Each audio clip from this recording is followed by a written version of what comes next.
Welcome to the Louie Herron Podcast, where I'm going deep into business, sales, leadership, and life. And I mean life, from the boardroom to the bedroom. From business acquisitions to personal addictions, from being saved yet still feeling like a slave, from manning up to mousing out, dealing with divinity to reality. This podcast is dedicated to growth, learning, inspiration, and healing. Jump in, hang on, and hang out. You'll never know which topic I'll tackle next. But one thing's for certain, I'm here to share my experiences, strengths, failures, and hope, all to help us live life at the highest level we can.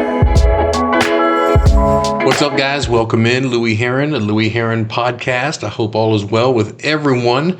Thank you so much for joining today's episode, covering all types of content dealing with business, leadership, sales, and of course, the life lessons that potentially teach us more than anything. And as I was coming up with something that I thought was relevant today to kind of converse with you guys about, what happened to me was exactly what I'm talking about. And that is self-doubt. I actually literally was going over how do we overcome self-doubt? And then I got doubtful that it would even be intriguing enough for you guys to even want to hear. But the reality is we've all experienced self-doubt. If you take our body, being, balance, and business, right? The four core areas that I often speak about, how pivotal and how critical is doubt in our lives, right? Just take your body, for example. Do you doubt that you have the ability to stay consistent getting in the gym, or stay consistent eating the right foods, or stay consistent staying away from sugar, or it doesn't matter. Anything that you're trying to do with your body to better yourself mentally, do you have self-doubt, right? In your being and spirituality, my gosh, if you think about it, how many times do you ever doubt God? And why would we ever doubt God? But we do, right? At least I do. I can speak for myself that you have doubt. Doubt creeps in. Self-doubt creeps in. When you look at your balance in your relationships, do you ever doubt that your marriage is going to make it through? Do you ever doubt that he or she is actually going to make the changes that are going to be relevant to you and what you perceive as your happiness may be? These questions, these doubts that creep up, keep us in a high level of performance-based activity, trying to prove to everybody that we're worthy, or we're good enough, or we can do it, or we can make it, or I'll show you, or I'll teach you, or whatever those things may be. Now, all of that stems from self-doubts. Look at your business. I operated several businesses, and I can tell you there was many times I had some self-doubt. Where are we going to come back from the month we just had prior? Can we outdo what we just did? Can we best our best? These are all things that creep in, and I think it's important to identify how we overcome this self-doubt, because the reality is overcoming self-doubt really is creating more of self-confidence.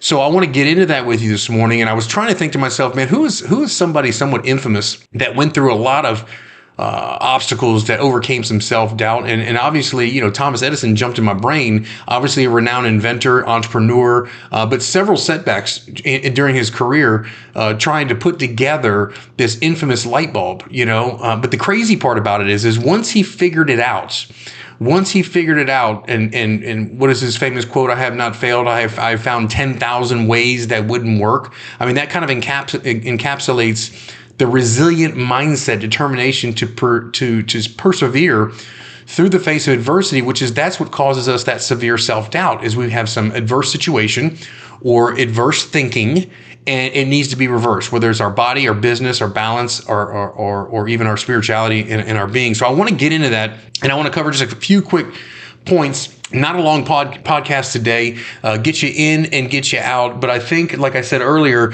the greatest skill to overcoming self-doubt is really creating self-confidence. So I want to just touch on those two things as we begin today and just really get through this. And I think it'll be extremely beneficial and help you really understand how you can overcome some self-doubt that you may be experiencing currently, or something that may come up in the future. So one of the first things I want to just allude to is when it comes to self-doubt, I think the first thing we have to acknowledge and examine is our negative self-talk. What are we telling ourselves? What are the stories that we're creating in our minds when that doubt creeps in? We need to challenge these negative thoughts with really some kind of evidence-based reasoning, right? So a lot of times we have these doubts that creep in, and really there's no substantiation for the doubt other than fear. but we've also had several other evidence along the way that can diminish that doubt by what you've done or accomplished or been able to get through, right? So I think a lot of times if you're looking at these thoughts that come in your mind, like the Bible says, take hold to every thought, right? Take captive every single thought. And I think the thinking process of myself and probably everybody listening, if you analyze what you think about during the course of the day, more than likely it's about 85 to 90% of the same thing you thought about yesterday. And it perpetuates the same cul-de-sac of that karmic cul-de-sac, so to speak, right? So again, I think the first thing is we got to challenge the negative self-talk. But there's another side of this that I want you to consider. We're talking about the negative self-talk, but just as powerful, or maybe equally more powerful, is practicing positive self-talk. Pay attention to that inner dialogue and challenge that negative thoughts that arise within you, the self-doubt, and combat that with either affirmations or maybe even scripture or some things that put you in a place of peace, joy, and calm, and replace that self-critical thought with affirmative thoughts of strength, accomplishments, and reminding yourself of your worth and your capabilities. The bottom line is every single one of us that's listening has had some semblance of success, some area in our life, whether it's in your body and health, whether it's in your being and spirituality and connection to God, whether it's in your relationships with your children or your spouse, or whether it's in your business. You've got some social proof. So when we hang on the balance of having these negative dialogue and self-conversation, think about it. Most of the time when we have self-doubt, most of that comes from the outside. It comes from the outside in, right? We like to think it comes from the inside out. The reality is the influence of outside conversations, people, opinions. When we get these opinions and we communicate with people what our goals may be or what we're trying to accomplish or what we're trying to get done in a certain given situation, if their thinking is not aligned with ours, or they see it from a different perspective and it's not translated in a way where you can receive it, you're going to receive it as doubt. Then you're going to question yourself. So the adage is, you've already got the answers. The answers are already within you. But if you're like me, and I don't necessarily know it's a good or bad thing, I think seeking support from others is very beneficial. At the same time, sometimes we can be swayed and create more doubt in what we know to be true, but we're nervous or fearful to go after it. So I think speaking with other people and seeking advice from others and getting support from others, reaching out to friends and family and mentors for encouragement when self-doubt comes in on you, I think that's imperative. But I think you need to share your feelings with trusted individuals that can provide a perspective, reassurance, and validation, help and alleviate some of those doubts and boost that confidence, but without trying to redirect possibly what you think or what your thoughts may be in any given circumstance. So if we move on to another one, this one kind of sounds kind of weird, but if you think about self-doubt or even building self-confidence, practicing some self-compassion, right? Treat yourself to some kindness and understanding, especially in moments of failure or setback. Think about this. What creates more doubt is when you've just failed at something, right? You just got terminated. You just got broken up with. You just got divorced. You just had 3 bad months in a row, and now your boss is saying, if we don't get it done, that may be your last month, right? When that happens, that creates that self-doubt, right? But understand that making mistakes is a natural part of growth in all areas of our life. Just because you failed doesn't make you a failure. It's a big difference. We're all going to fail at times, but we're not failures, right? We're all going to make mistakes at times, but it doesn't make us failures. Now, if we choose to stay in that space and we choose to continue to repeat those mistakes and continue to get the same performance, then obviously at some point we've got a pattern, right? And that's a whole nother podcast on how to break those patterns. But making mistakes is natural. It's a part of life. It's part of growth. And we've got to learn to use those as opportunities to improve rather than reasons to continue to possibly doubt yourself. So again, practice a little self-compassion. I think also what's critical when you're talking about creating some self-confidence and or eliminating self-doubt, I think the achievable goals pops in my mind, right? Break down your larger aspirations into smaller bite-sized chunks that are a little more achievable. And when you accomplish these goals, no matter how small they may seem, you're still building a sense of accomplishment and competence, and you're boosting your confidence along the way.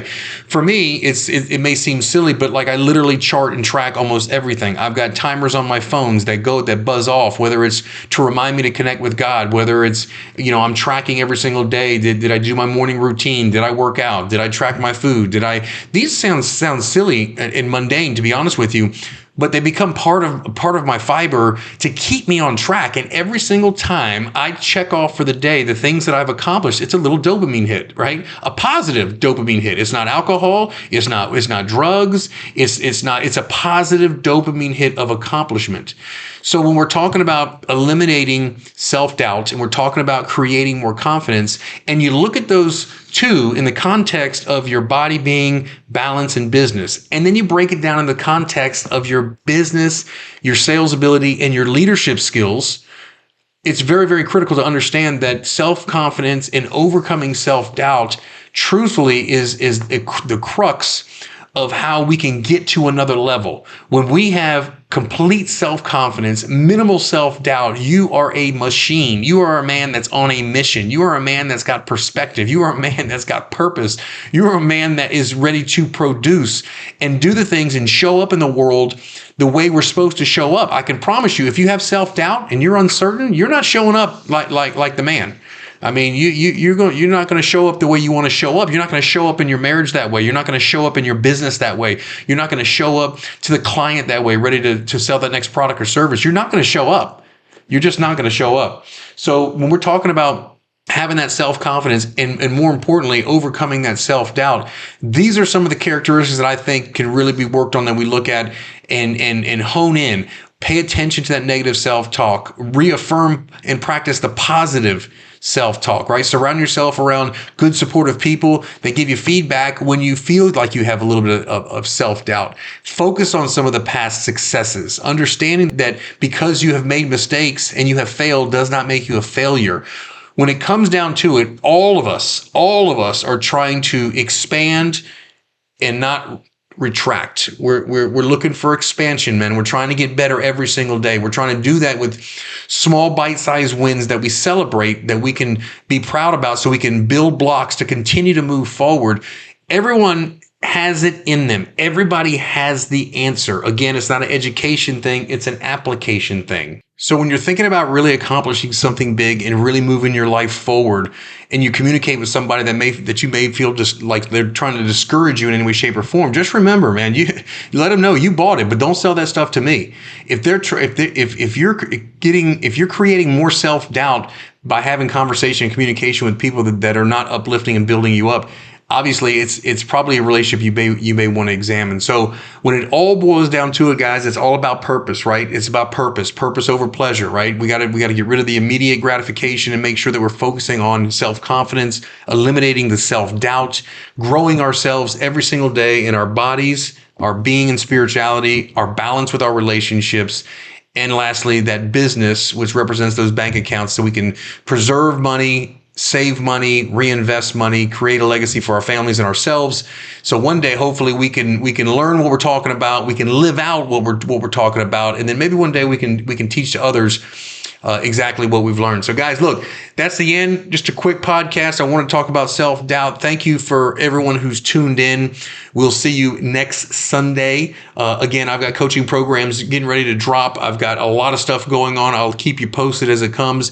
If this is the first time you've heard me, subscribe. Thank you so much for hanging in there. Those that have left a review, I'm overly joyed and grateful. You guys have left some sincere, positive stuff. Thank you so very much, and I appreciate it.